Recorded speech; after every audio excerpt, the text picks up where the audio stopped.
Saudara yang dikasihi Tuhan Yesus, malam ini kita dapat bertemu kembali di dalam satu topik, yaitu kerajaan damai 1000 tahun. Saudara yang dikasihi Tuhan, ada beberapa pertanyaan yang seringkali dikemukakan oleh beberapa orang terhadap saya, kepada saya, mengenai dengan topik ini, kerajaan damai 1000 tahun. Pertanyaan-pertanyaan berikut adalah seringkali ditanyakan oleh mereka, yaitu bila kerajaan damai 1000 tahun itu akan bermula ataupun akan terjadi.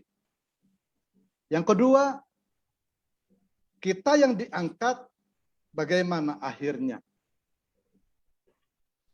Yang ketiga, bumi ini apa keadaannya setelah perang dan kebinasaan antikristus.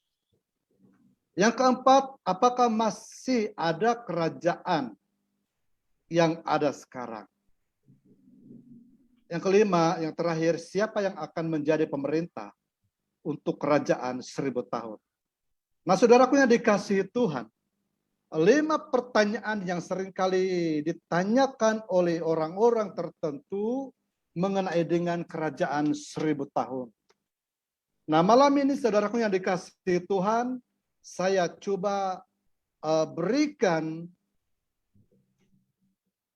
penjelasan, penerangan sesuai dengan konteks Alkitab, karena kita tidak dapat berbicara, menyampaikan sesuatu kebenaran tanpa kita merujuk kepada konteks Alkitab. Nah, sebab itu malam hari ini saudaraku, ya sementara saya paparkan slide, ya kalau ada Bible kamu, ya boleh rujuk sama-sama, karena malam ini saya bukan khotbah tetapi sedikit pengajaran, ya. Sedikit pengajaran mengenai dengan kerajaan damai 1000 tahun. Kenapa saya katakan sedikit? Karena masa kita terhadap untuk pelajaran secara lengkap kerajaan damai 1000 tahun, kita memerlukan satu seminar, yaitu 1 hingga 2 atau mungkin 3 hari. Jadi saudara, malam ini kita akan coba kupas secara ringkas dan padat. Haleluya. 5 persoalan yang perlu kita bahas malam hari ini.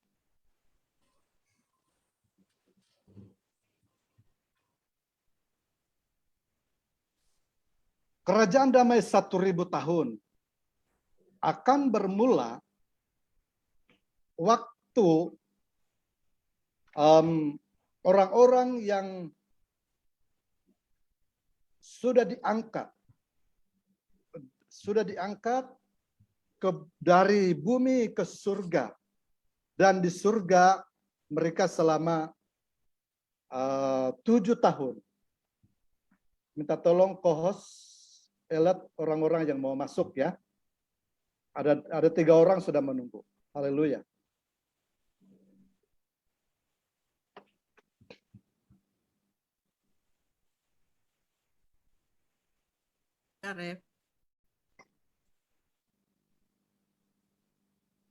Waktu kita diangkat di surga, kita berada di surga selama 7 tahun, ya.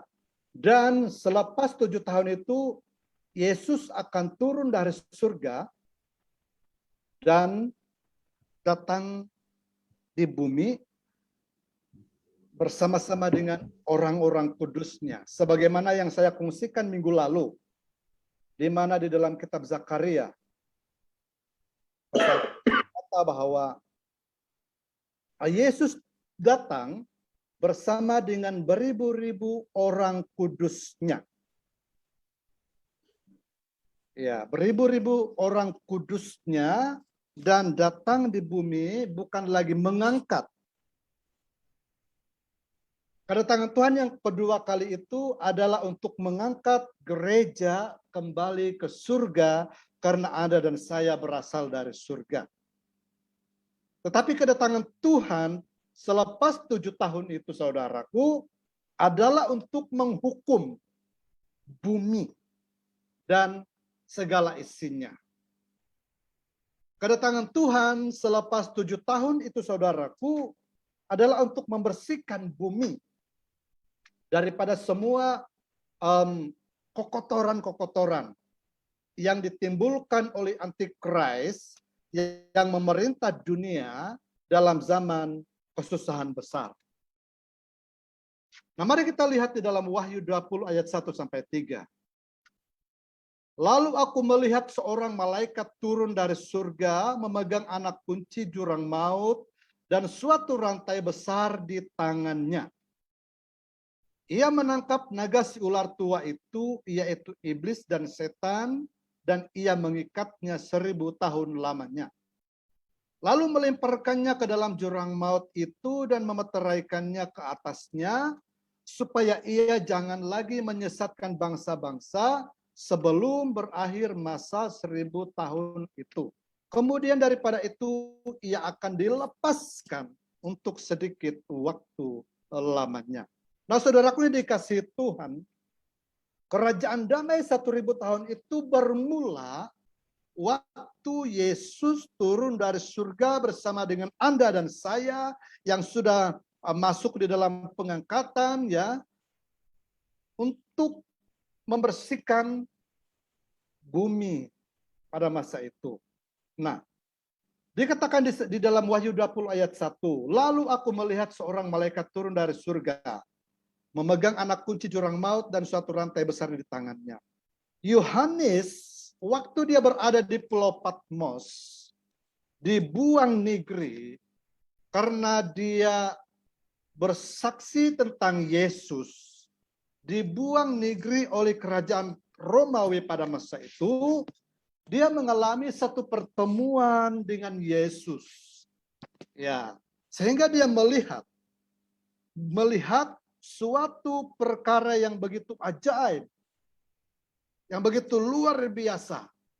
Dia melihat, ya, Tuhan Yesus datang di bumi bersama dengan beribu-ribu orang kudusnya, sama seperti yang dinubuatkan oleh Nabi Zakaria. Dan Yohanes ini melihat bahwa seorang malaikat turun dari surga memegang anak kunci jurang maut. Nah, dan suatu rantai besar di tangannya. Malaikat itu menangkap si ular tua, yaitu iblis dan setan, dan ia mengikatnya 1000 tahun lamanya. Di dalam kerajaan damai 1000 tahun, di dalam kesusahan besar, ya, dikatakan bahwa si pendurhaka, oleh kitab Matius, oleh kitab Lukas dan Markus, bahwa si pendurhaka itu akan datang. Pendurhaka itu adalah Antikristus. Dan pendurhaka itu juga adalah setan. Pendurhaka itu juga digelar sebagai naga atau si ular tua.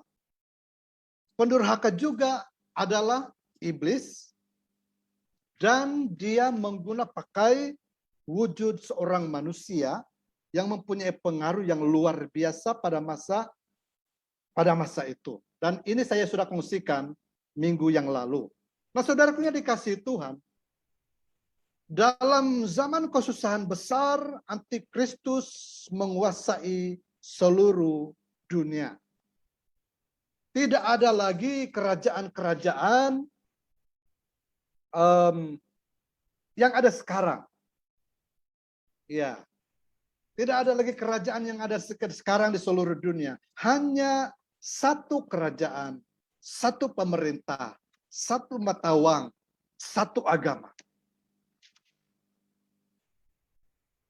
Jadi, semua sistem kerajaan Antikris, waktu Yesus datang, waktu malaikat Tuhan itu turun dan menangkap si ular tua itu, yaitu iblis dan setan, maka semua sistem kerajaan Antikris itu dibersihkan.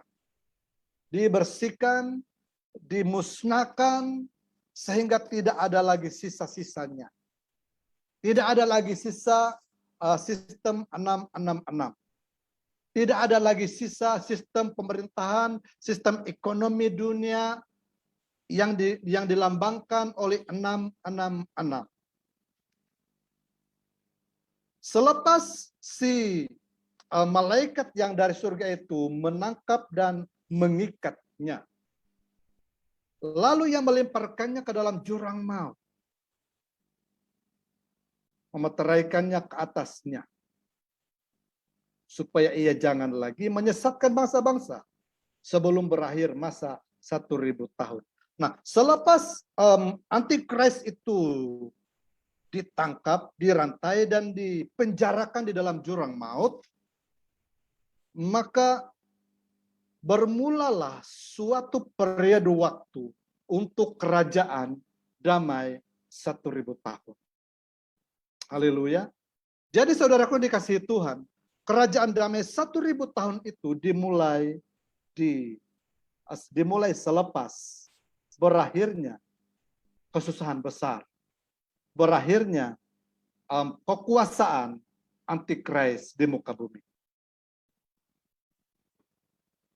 Mari kita lihat saudaraku, kerajaan damai 1000 tahun, bagaimana ciri-cirinya, apa yang akan terjadi ketika kerajaan damai 1000 tahun itu bermula di muka bumi. Menurut Yesaya 65 ayat 17 dan 25, Wahyu 21 ayat 1, 2 Petrus 3 ayat 13, saya minta tolong Evangelis Megret membacakan Wahyu 21 ayat 1.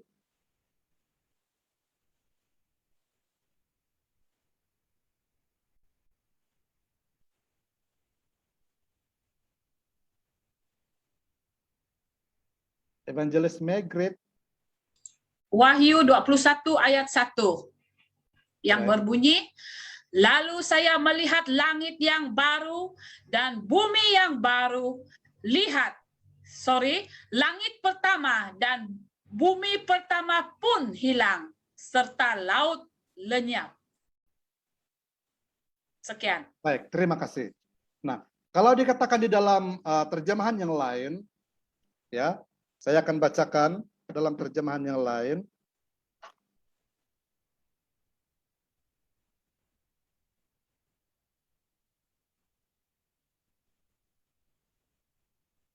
Lalu aku melihat langit yang baru dan bumi yang baru.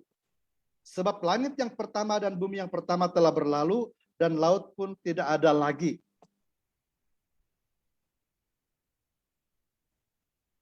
Kemudian di dalam Yesaya 65 ayat 17. Sebab sesungguhnya aku menciptakan langit yang baru dan bumi yang baru.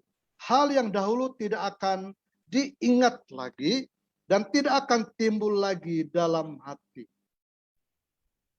Semua sistem pemerintahan Antikris dalam masa kesusahan besar akan lenyap bersama-sama dengan bumi yang lama dan langit yang lama.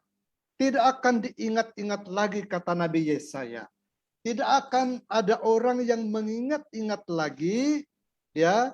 Tidak akan ada lagi timbul dalam hati oleh siapapun orang-orang yang ada di dalam kerajaan damai 1000 tahun mengenai dengan sistem pemerintahan Antikris. Diciptakan langit dan bumi yang baru. Haleluya. Maksudnya saudaraku, rupa-rupanya menurut Alkitab ini, bumi yang kita diami hari ini, langit yang ada hari ini akan berlalu. Tidak ditemukan lagi tempatnya. Ya. Kemudian dalam ayat yang kedua, saudara, dalam Wahyu 21 ayat 1. Dan aku melihat kota yang kudus, Yerusalem baru, turun dari surga, dan Allah yang berhias sebagaikan pengantin perempuan yang berdandan untuk suaminya. Nah, ketika kerajaan damai 1000 tahun itu, saudaraku, Allah menciptakan bumi yang baru dan langit yang baru. Karena bumi yang lama itu sudah berlalu. Langit yang lama itu sudah berlalu, sudah tidak ada lagi. Karena semua sistem pemerintahan antikris itu harus dimusnahkan. Lalu saudaraku, selepas Allah menciptakan, Tuhan menciptakan bumi yang baru dan langit yang baru, maka Yerusalem surgawi itu turun. Artinya saudara, Yerusalem surgawi itu turun, di sana akan terjadi satu pemerintahan mutlak yang diperintah oleh Yesus Kristus sendiri. Oleh Tuhan Yesus sendiri. Ketika Yesus sendiri yang menjadi pemerintah, ketika Yesus sendiri yang menjadi penguasa seluruh dunia pada masa itu, saudara, dalam zaman dalam kerajaan 1000 tahun, tidak ada lagi tangisan dan tidak ada lagi penyakit. Tidak akan didengar lagi tangisan dan tidak akan didengar lagi orang sakit. Tidak akan ada lagi virus COVID-19, Delta, dan sebagainya. Tidak akan timbul lagi virus COVID atau apapun jenis penyakit pada masa kerajaan damai 1000 tahun. Dan semua orang memiliki umur yang panjang.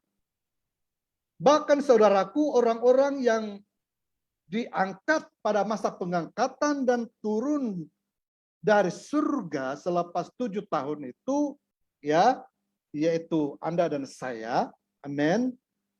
Kita adalah orang yang tidak pernah mati ataupun hidup abadi. Haleluya. Hidup abadi.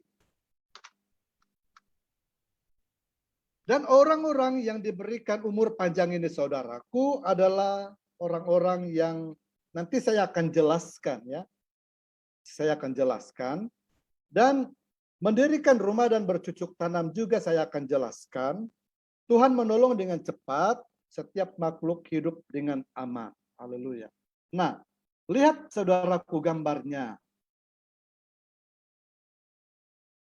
Gambar ini, ya. Kuda, ada singa, ada domba, dan ini serigala, dan ya macam-macam di sini. Mereka hidup aman damai. Tidak ada permusuhan, tidak ada ketakutan.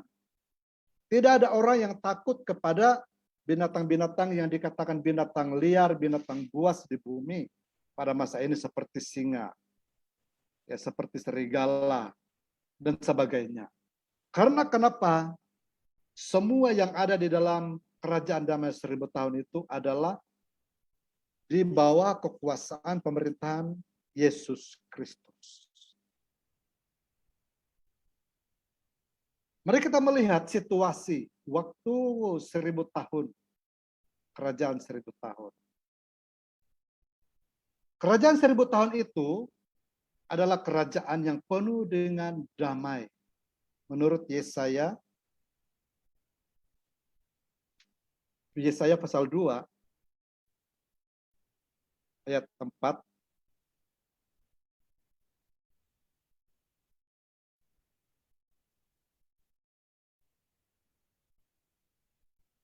Ia akan menjadi hakim antara bangsa-bangsa dan akan menjadi wasit bagi banyak suku bangsa. Maka mereka akan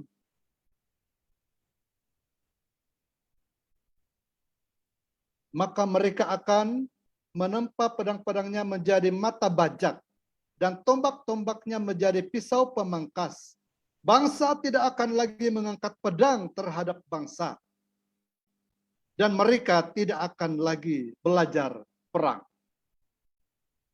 Kerajaan damai 1000 tahun berbeza sekali dengan kesusahan besar 7 tahun. Kerajaan damai 1000 tahun itu, saudara, tidak ada peperangan, tidak ada penyakit, tidak ada kelaparan, ya. Tetapi dia juga penuh dengan sukacita. Menurut Yesaya 9 ayat 2 hingga 3. Kerajaan 1000 tahun itu juga, saudaraku, adalah kerajaan yang penuh dengan kekudusan. menurut Yesaya 4 ayat 3. Kerajaan 1000 tahun itu juga saudaraku adalah kerajaan yang penuh dengan kemuliaan. Yesaya 24 ayat 23. Kerajaan 1000 tahun itu juga saudaraku adalah kerajaan di mana orang-orang yang ada di dalamnya akan memiliki pengetahuan yang bertambah-tambah. Semakin tua semakin bertambah. Semakin panjang umur semakin bertambah hikmatnya. Tetapi orang di dalam kerajaan damai 1000 tahun tidak akan pernah menjadi tua. Nanti saya akan terangkan seterusnya. Di dalam kerajaan damai 1000 tahun, penuh dengan pengajaran, Yesaya 2 hingga 3. Setiap kita yang terangkat dari surga akan menjadi pengajar-pengajar. Kerajaan damai 1000 tahun adalah kerajaan yang tidak akan ada apa-apapun penyakit. Penyakit itu sudah dimusnahkan. Yesaya 33 ayat 24.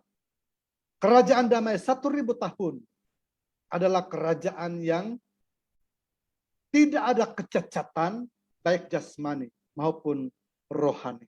Kenapa saya sebut ada jasmani? Bukan hanya rohani. Karena masih ada manusia. Nanti saya akan terangkan selepas ini. Kerajaan damai 1000 tahun juga adalah kerajaan yang memiliki pertambahan penduduk yang begitu padat. Yeremia 30 ayat 20. Ini juga saya akan terangkan selepas ini. Kerajaan damai 1000 tahun merupakan kerajaan yang memiliki ekonomi dan pekerjaan yang tidak pernah berkekurangan. Haleluya. Kerajaan damai 1000 tahun adalah kerajaan yang hanya memiliki satu bahasa. Tidak ada bahasa lain. Sehingga tidak terjadi penindasan bahasa lain ataupun mengolok-olok atau mengejek bahasa lain, bangsa lain. Karena hanya satu bahasa saja pada masa kerajaan damai 1000 tahun. Kejadian 11, Zefania 3 ayat 9. Kerajaan damai 1000 tahun juga itu saudaraku merupakan kerajaan yang penuh dengan penyembahan. Iya. Salah satu tugas utama kita adalah menyembah. Zakaria 14 ayat 16. Dan kerajaan damai 1000 tahun adalah kerajaan yang kekal, yang tidak akan dikalahkan lagi, yang tidak akan diganggu gugat lagi, tidak akan ada apa-apa kuasa lain lagi yang akan coba memanipulasi. Haleluya. Jadi saudara, kerajaan damai 1000 tahun adalah kerajaan yang diimpi-impikan oleh saya dan juga setiap kita. Haleluya. Apa kedudukan kita waktu kerajaan damai 1000 tahun? Saya minta Evangelis Migret membacakan ayat ini, 20, Wahyu 20 ayat 4 hingga 6. Wahyu 20 ayat 4 hingga 6. Lalu aku melihat tahta-tahta dan orang-orang yang duduk di atasnya. Kepada mereka diserahkan kuasa untuk menghakimi. Aku juga melihat jiwa-jiwa mereka yang telah dipenggal kepalanya karena kesaksian tentang Yesus dan karena firman Allah, yang tidak menyembah binatang itu dan patungnya, dan yang tidak juga menerima tandanya pada dahi dan tangan mereka, dan mereka hidup kembali dan memerintah sebagai raja bersama-sama dengan Kristus untuk masa 1000 tahun. Amin. Ayat 5, tetapi orang-orang mati yang lain tidak bangkit sebelum berakhir masa yang 1000 tahun itu. Inilah kebangkitan pertama. Dan ayat yang ke-6, berbahagia dan kuduslah ia yang mendapat bahagian dalam kebangkitan pertama itu. Kematian yang kedua tidak berkuasa lagi atas mereka, tetapi mereka akan menjadi imam-imam Allah dan Kristus, dan mereka akan memerintah sebagai raja bersama-sama Haleluya. dengan Dia 1000 tahun lamanya. Amin. Amin, amin. Haleluya. Terima kasih. Saya suka Evangelis Migret baca sebab dia punya suara lantang. Terima kasih. Iya. Kita akan menjadi imam dan raja pada masa kerajaan damai 1000 tahun. Saudaraku, Wahyu 20 ayat 4 hingga 6 ini berbicara tentang mereka yang tertinggal waktu pengangkatan. Mereka yang tidak mengalami pengangkatan waktu Yesus datang kali yang kedua untuk mengangkat gereja-gereja kudus kembali ke surga. Tetapi saudaraku, mereka ini yang tertinggal, ya, namun mereka bertahan. Mereka bertahan tidak akan menyangkal Tuhan. Mereka bertahan tidak akan menerima tanda 666. Mereka bertahan tidak akan menyembah patung binatang itu. Siapa yang sudah nampak patung binatang yang hidup? Kamu sudah nampak hari-hari ini patung binatang yang hidup, yang boleh berbicara.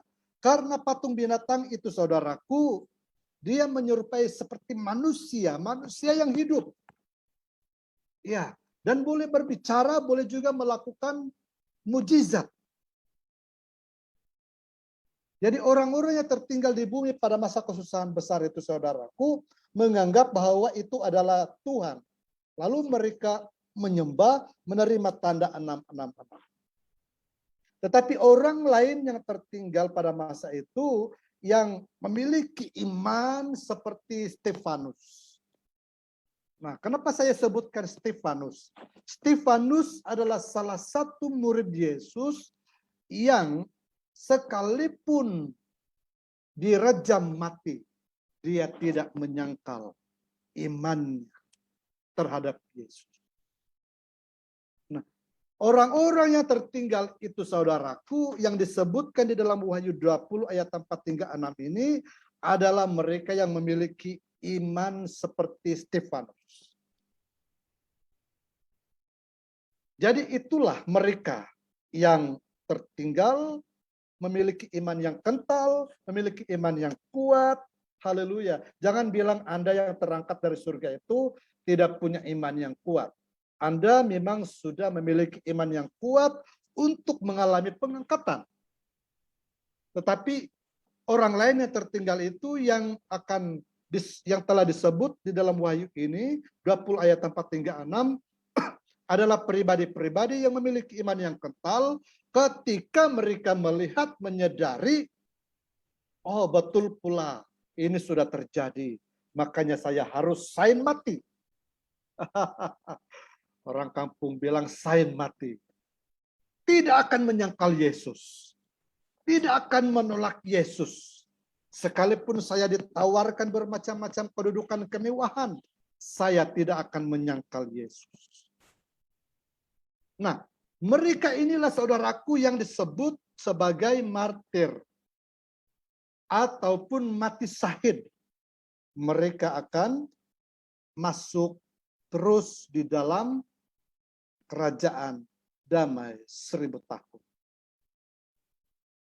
Dibangkitkan, ataupun mereka yang tidak mati, tidak dibunuh, karena disebut di dalam Matius, dalam Markus dan Lukas bahwa ada tempat-tempat pelarian, ya, yang akan menjadi satu pengungsian. Bahasa Indonesia katakan pengungsian. Maksudnya orang akan lari dari kerajaan antikristus untuk masuk di tempat pengungsian ataupun satu kawasan yang tersedia khas untuk orang lari pada masa kesusahan besar, ya.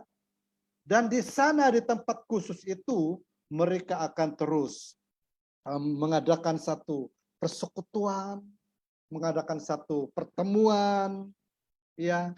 Dan saya sudah kongsikan hal ini di dalam buku pengangkatan. Saya sudah tulis di sana bagaimana situasi mereka, bagaimana keadaan mereka. Dan mereka ini yang tidak mati syahid, tetapi terus menyembah Tuhan. Terus hidup di dalam kebenaran Yesus. Sekalipun Roh Kudus sudah tidak ada lagi di bumi pada masa itu. Ya, karena Roh Kudus sudah kembali ke surga. Karena Roh Kudus yang mengangkat orang-orang kudus. Nah, ini saya sudah kongsikan minggu yang lalu. Lalu saudaraku, ketika bermulanya kerajaan damai 1000 tahun, mereka yang mati di dalam Yesus, mati syahid, ataupun mereka yang masih hidup tetapi tidak menerima tanda 666, tidak menyembah patung binatang, tetapi masih memelihara iman di dalam Yesus, mereka akan masuk terus di dalam kerajaan damai 1000 tahun. Yang mati syahid akan dibangkitkan dan masuk dalam kerajaan damai 1000 tahun. Haleluya. Tetapi yang lain yang mati ketika kesusahan besar itu, ya, yang mati di luar Yesus mereka menerima tanda 666 dan menyembah binatang itu, mereka tidak akan dibangkitkan pada masa itu. Di dalam ayat yang kelima. Haleluya. Nah, saudaraku yang dikasihi Tuhan, mari kita lihat ya gambar raja kerajaan damai 1000 tahun pada masa pemerintahan Yesus Kristus di bumi yang baru, langit yang baru, dan Yerusalem surgawi diturunkan pada masa itu. Di dalam bahagian E, saudara. Bahagian E.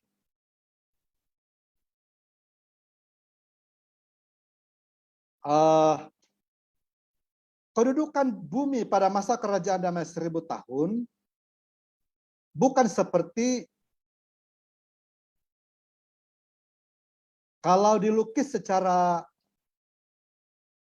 piramid, ya piramid segitiga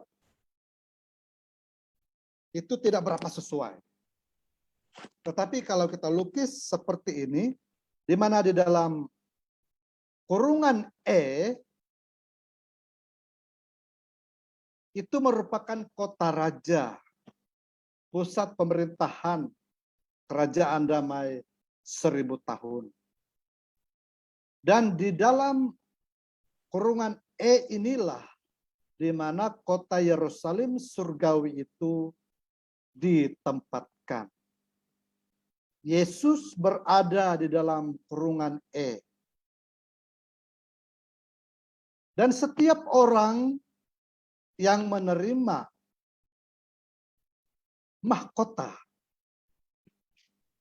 setiap orang yang menerima mahkota, saudaraku, berada di dalam kurungan E. Baik, kita lihat ada 5 mahkota di dalam kerajaan surga. Nanti kita akan kongsikan selepas itu.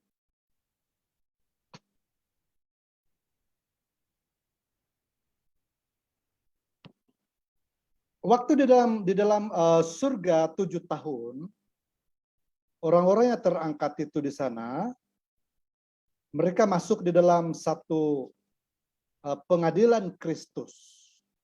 Di dalam 2 Korintus 5 ayat 10. Pengadilan Kristus. Di sana mereka itu bukan dihukum tetapi diberikan upah. Ya. Minggu lalu saya kongsikan. Diberikan upah. Lalu ketika diberikan upah itu, saudaraku, ada yang menerima upah mahkota. Ada yang 1 mahkota, ada yang 2 mahkota, ada yang 3 mahkota, ada yang 4 mahkota, ada yang 4 mahkota, ada yang tidak ada upah mahkota, tetapi ada upah-upah lain. Dan 5 mahkota itu, saudaraku, adalah mahkota kebenaran, mahkota abadi, mahkota kemegahan, mahkota keselamatan,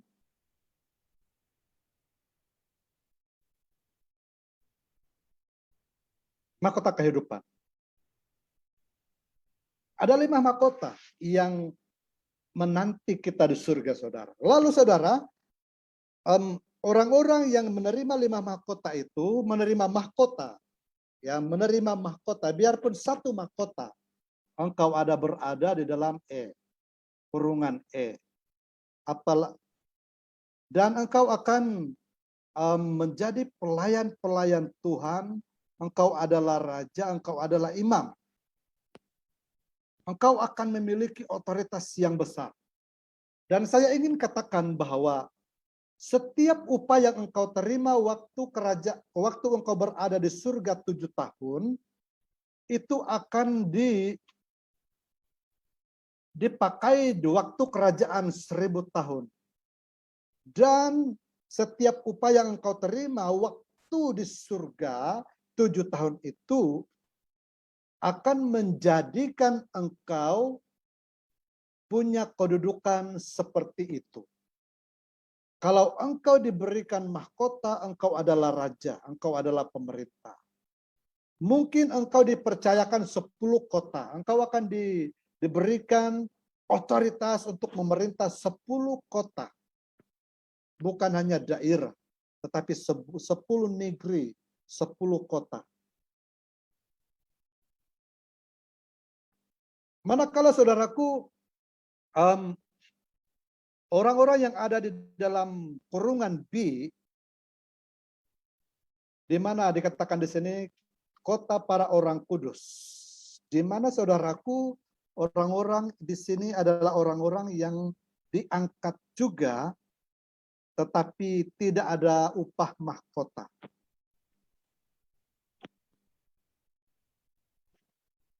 Tidak ada upah mahkota biar satupun. Tetapi engkau ada upah lain. Ada upah-upah lain yang engkau terima waktu berada di surga 7 tahun bersama dengan Tuhan. Haleluya.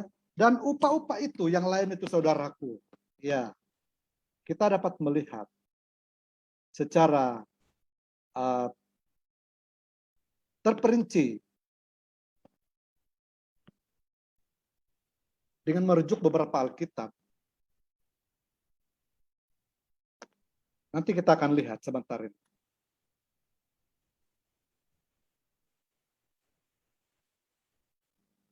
Kemudian di bahagian C, kurungan C, orang awam, mereka yang tidak menerima tanda 666 dan tidak mati dalam kesusahan besar. Mereka inilah yang dimaksudkan oleh Matius 24 ayat 16 hingga 18 dan 20, Lukas 21 ayat 20 hingga 22. Mereka masih memiliki tubuh jasmani. Orang-orang di dalam kurungan C ini, saudaraku, adalah mereka yang masih tinggal di dalam tubuh jasmani. Kurungan E dan kurungan B adalah mereka yang tinggal dengan tubuh roh, bukan lagi tubuh jasmani. Jadi kita melihat kurungan C. Manusia biasa tinggal di dalam tubuh daging, bukan dalam tubuh roh. Tinggal di dalam tubuh jasmani. Tetapi dikatakan oleh Alkitab bahwa mereka ini akan hidup dengan umur yang panjang. Mereka akan memiliki ekonomi yang begitu stabil. Mereka akan ada kerajaan. Mereka akan hidup seperti kita sekarang, tetapi tidak ada penyakit.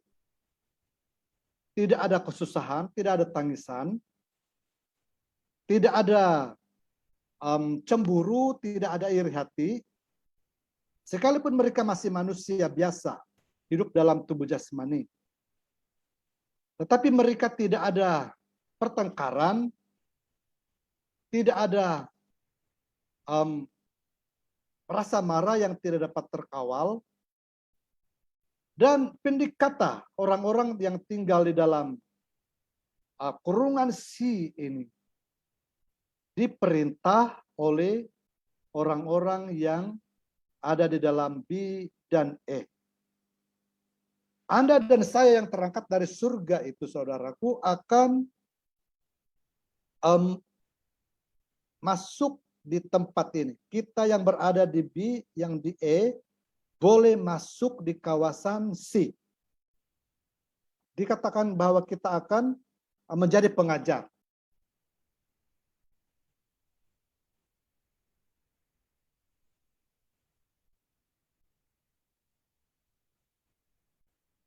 Perhatikan di sana, saudara. Menjadi pengajar, Yesaya 22 hingga 3, ya. Kita yang berada di kurungan E dan B, kita akan menjadi pengajar untuk mereka yang berada di kurungan C.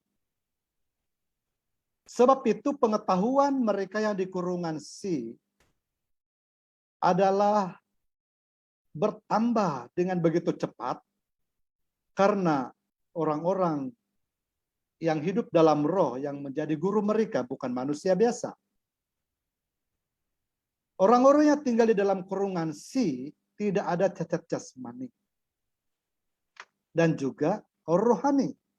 Karena yang mengajar mereka itu adalah orang-orang yang hidup dalam roh. Sudah dikudus, disempurnakan. Orang-orang yang tinggal di dalam kurungan C, mereka akan berkawin juga seperti manusia, seperti kita sekarang. Mereka akan berkawin dan akan melahirkan zuriat. Sebab itu begitu cepat sekali populasi di dalam kerajaan 1000 tahun, sehingga dikatakan bahwa keturunan mereka adalah, jumlah mereka adalah sebanyak pasir di laut dan bintang di langit. Artinya tidak terkirakan, tidak dapat dikira orang-orang yang berada di dalam kurungan si ini karena tidak ada penyakit, ya karena tidak ada kesusahan, tidak ada penderitaan. Juga ekonomi mereka, pekerjaan mereka di dalam kurungan si ini, saudaraku, begitu terjamin, begitu stabil, karena yang menjadi pemerintah mereka itu adalah Anda dan saya yang hidup dalam tubuh roh.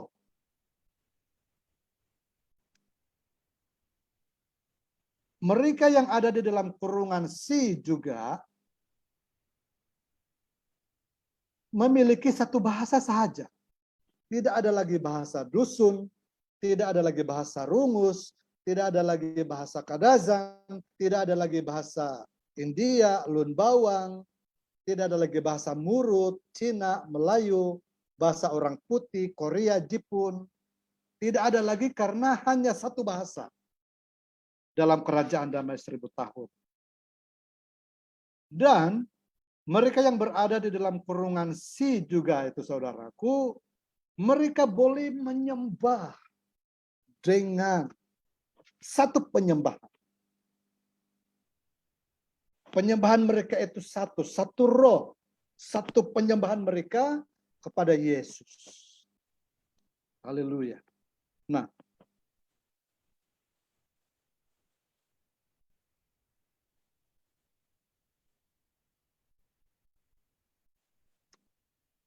jadi sebab itu, saudaraku,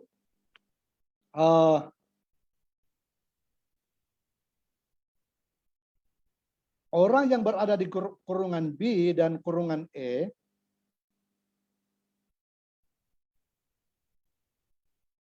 akan menjadi yang akan mengajar, yang akan memerintah, yang akan masuk di dalam bagian dan mereka yang tinggal dalam tubuh jasmani ini akan boleh bersemuka dengan orang yang ada di B dan C.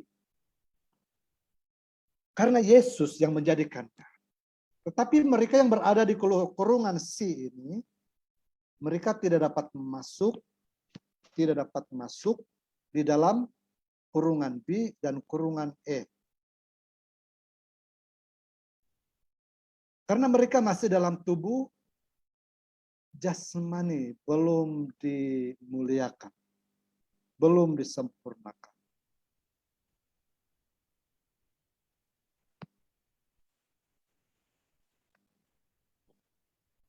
Mari saudaraku, cara-cara pembagian tugas dalam kerajaan damai 1000 tahun. Mari kita selidiki Matius 25 ayat 14 hingga 23. Di mana cerita ini berbicara tentang talenta, pemberian talenta, ya, pemberian talenta kepada 3 orang.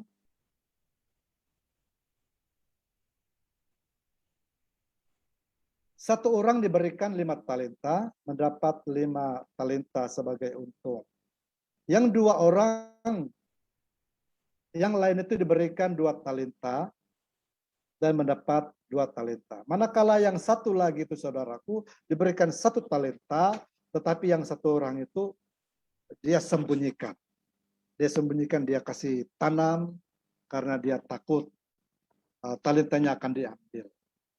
Jadi saudara, maksudnya orang yang diberikan kepercayaan oleh Tuhan, ya talenta apapun yang kita ada, talenta berkhotbah, talenta untuk mengajar, talenta untuk memuji menyembah Tuhan, talenta main gitar, kita gunakan dengan sebaik-baiknya untuk menyembah Tuhan, untuk menghidupkan Tuhan dalam hidup kita.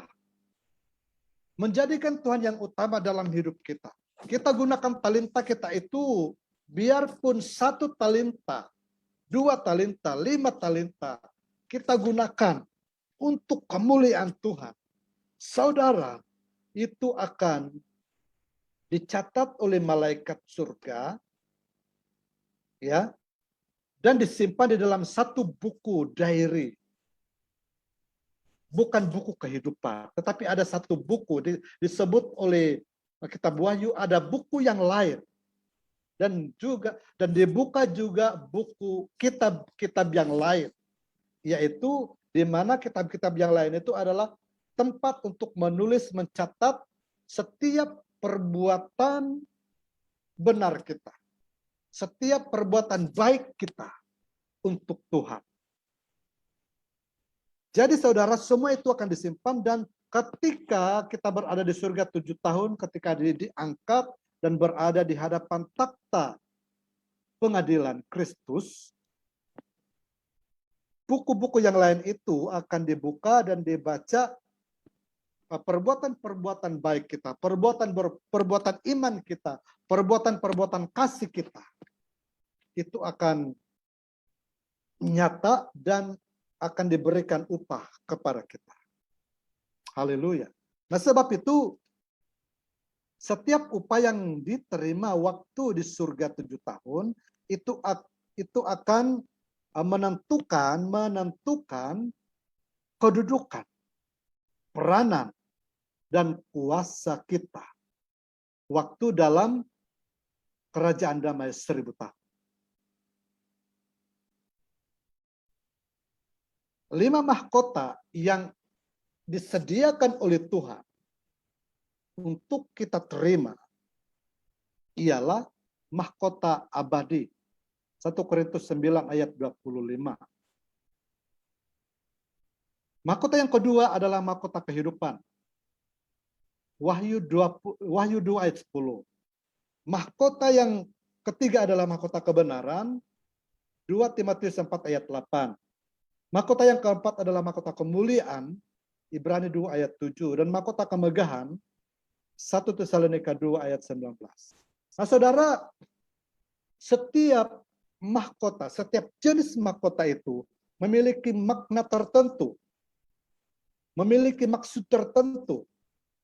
Ketika engkau mengabdikan dirimu kepada Yesus secara ikhlas, tanpa ada agenda, dengan iman, engkau mengabdikan diri kepada Yesus, engkau akan menerima mahkota abadi di surga. Ketika engkau tidak mempertahankan hidupmu, biarpun engkau mati, biarpun engkau kehilangan hidup, engkau tetap mempertahankan Yesus di dalam hidupmu, engkau akan menerima mahkota kehidupan di surga. Ketika engkau tidak mempertahankan bahwa engkau benar, orang lain mengkritik ataupun orang lain menyebut engkau sesat, orang lain menganggap engkau adalah pengajar sesat, atau disebut sebagai antikristus, atau disebut sebagai orang yang menyesatkan. Saudara, engkau tidak perlu membela dirimu, engkau tidak perlu mempertahankan kebenaranmu, karena Yesus akan membelamu, Yesus akan mempertahankan kebenaranmu oleh firman-Nya. Maka ketika engkau berada di surga, berada di hadapan takhta pengadilan Kristus, engkau akan menerima mahkota kebenaran. Dan ketika engkau tidak mengindahkan maruamu, ya, seringkali orang mengatakan, Allah, habislah maruah saya ini kali, karena saya berdoa di kalayak umum. Ataupun saya menyebutkan haleluya di kalayak umum. Ataupun engkau berkata bahwa engkau punya maruah, engkau akan merasa terhina apabila engkau berdoa di restoran waktu makan. Ataupun engkau tidak berani mengetengahkan imanmu di kalayak umum, karena engkau merasa engkau akan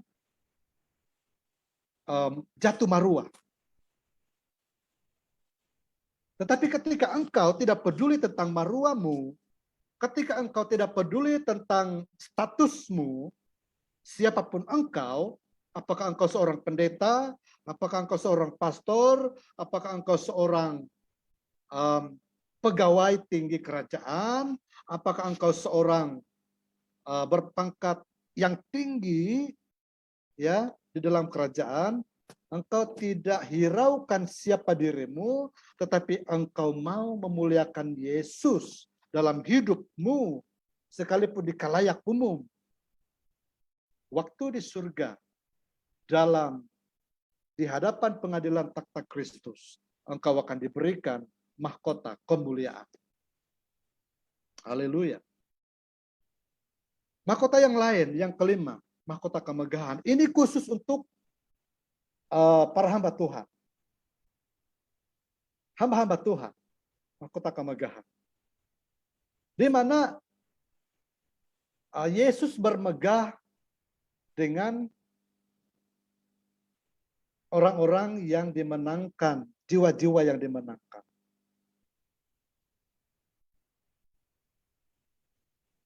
Hamba-hamba Tuhan itu adalah mereka yang bukan hanya menyebut diri sebagai pastor, bukan hanya menyebut diri sebagai pendeta, reverend, rasul, nabi, atau pengajar, atau guru, atau misionaris, atau penginjil. Tetapi engkau membuktikan bahwa engkau adalah seorang yang suka memenangkan jiwa. Engkau memiliki jiwa yang ramai. Tidak perlu ramai. 1, 2 jiwa. Dan jiwa itu, saudaraku, bertumbuh dengan matang di dalam iman kepada Yesus. Jiwa itu, saudaraku, akan membesar di dalam Yesus. Jiwa itu tidak gugur, tidak mati iman mereka. Engkau akan diberikan mahkota kemegahan di surga. Setiap jiwa yang kau menang untuk Yesus, setiap jiwa yang engkau bawa masuk dalam kerajaan surga, itu akan dicatat. Dan itu adalah kemegahanmu nanti waktu engkau di surga. Waktu engkau berada di hadapan takhta pengadilan Kristus, engkau akan menerima mahkota kemegahan. Jadi saudaraku, jangan malas untuk menginjil. Jangan malas untuk memenangkan jiwa. Karena ada upah mahkota kemegahan di surga. Haleluya. Jadi 5 mahkota itu saudaraku akan menjadi milik kita. Apabila kita memiliki kehidupan sesuai dengan 5 mahkota, makna daripada 5 mahkota itu. Saudara, ada orang bertanya kepada saya, apa makanan di surga? Apakah ada ikan? Apakah ada sayur? Apakah ada daging babi? Masih ada bakote? Masih ada KFC? Banyaklah pertanyaan mereka. Tetapi saya katakan satu hal saja. Yesus bilang, makananku adalah menyampaikan firman Tuhan. Lukas 4 ayat 4, manusia hidup bukan dari roti saja. Boleh sambung ayat ini. Manusia hidup bukan dari roti saja, tetapi oleh setiap firman yang keluar dari mulut Allah. Haleluya. Jadi itu makanan yang kita ada. Makanan yang kita ada waktu di surga itu adalah mengajar kepada orang-orang di dalam kurungan si. Di dalam kerajaan damai 1000 tahun adalah mengajar mereka yang berada di dalam kurungan si. Itulah makanan utama kita. Haleluya. Yang terakhir saudara,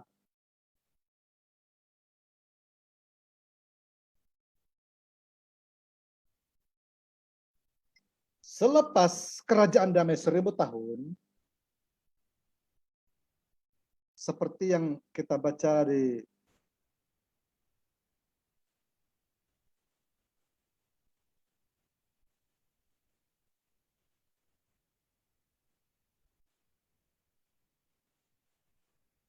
dalam Wahyu 20 ayat 3.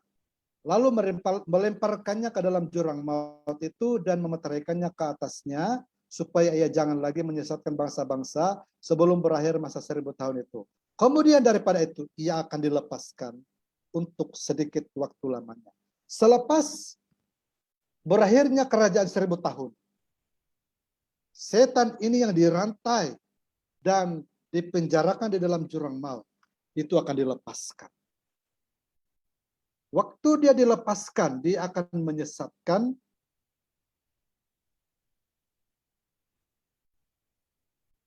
manusia yang berada di dalam kurungan si.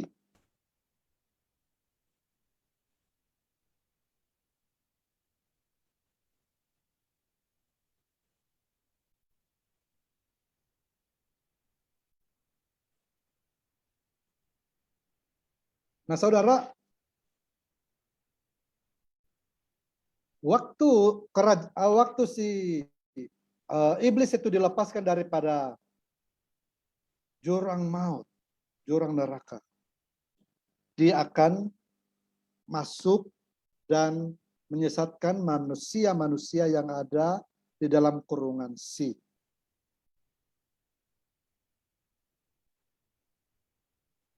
Nah, selepas kerajaan damai 1000 tahun berakhir, di dalam Wahyu 20 ayat 11, lalu aku melihat suatu takhta putih yang besar dan dia yang duduk di atasnya.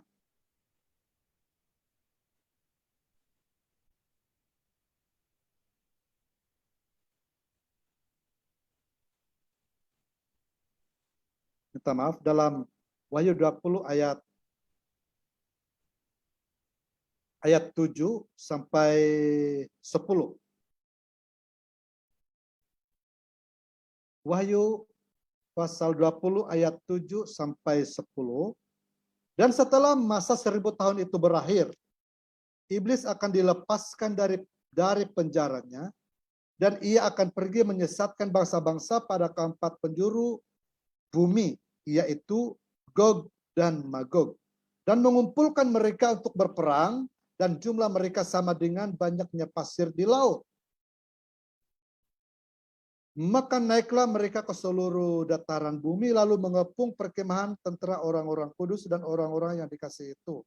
Tetapi dari langit turunlah api menghanguskan mereka. Perhatikan saudara, waktu iblis itu dilepaskan, dia menyesatkan bangsa yang ada di dalam kurungan Si. Lalu terjadilah peperangan Gog dan Magog. Dan disebutkan di sini, mereka ini yang berada di dalam kurungan Si ini, saudaraku, mereka terpengaruh oleh si iblis. Dan mereka ikut bersekongkol dengan iblis, dan dikatakan di sini bahwa jumlah mereka sama dengan banyaknya pasir di laut. Bayangkan saudara, begitu banyak sekali orang di dalam kurungan Si ini. Satu genggam pasir, siapa dapat kira? Satu genggam, satu cubit pasir, siapa dapat kira berapa jumlah pasir yang kau cubit? Apalagi kalau dikatakan sebanyak pasir di laut jumlah mereka. Nah, akan tetapi saudara, dikatakan di sini,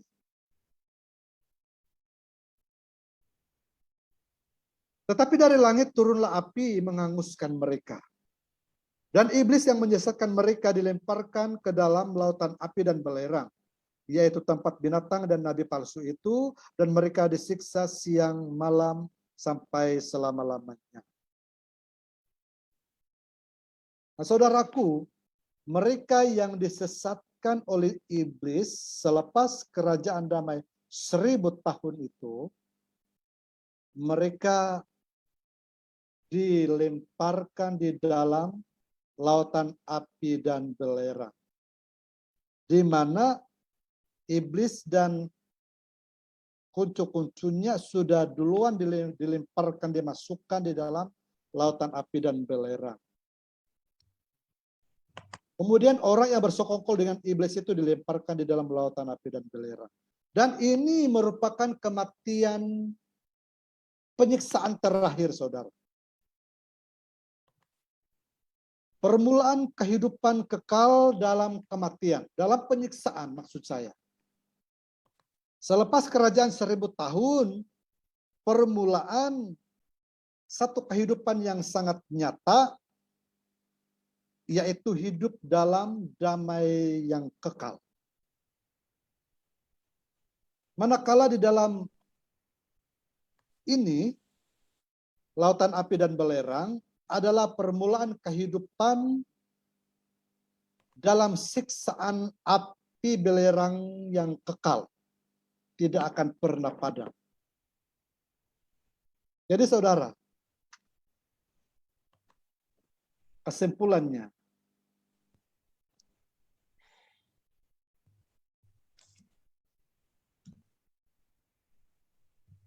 kita kena koreksi diri kita.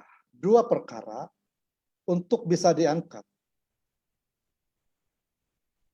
Dapat diangkat ketika Yesus datang pada kali yang kedua. Kemudian, kalau tidak terangkat, masuk dalam kesusahan besar, engkau akan mengalami kesengsaraan yang lebih teruk daripada sekarang.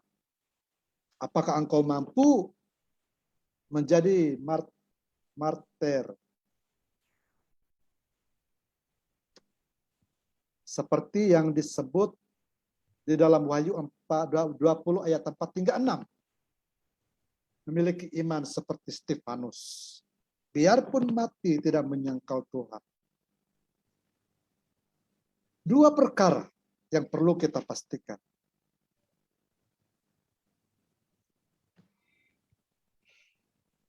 Kita harus mati untuk Tuhan daripada hidup di luar Tuhan. Kita harus diangkat kembali ke surga untuk menerima upah dan menjadi pemerintah dalam kerajaan damai 1000 tahun,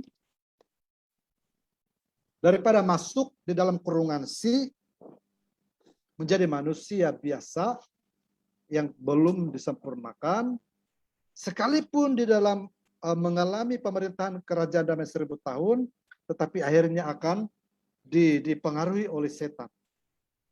Lalu pilihan ada di tangan kita. Haleluya. Belum terlambat untuk kita buat keputusan. Belum terlambat untuk kita buat pilihan. Mau terangkat atau tertinggal dan mengalami kesusahan besar. Kemudian kalau engkau tertinggal, biar mati syahid.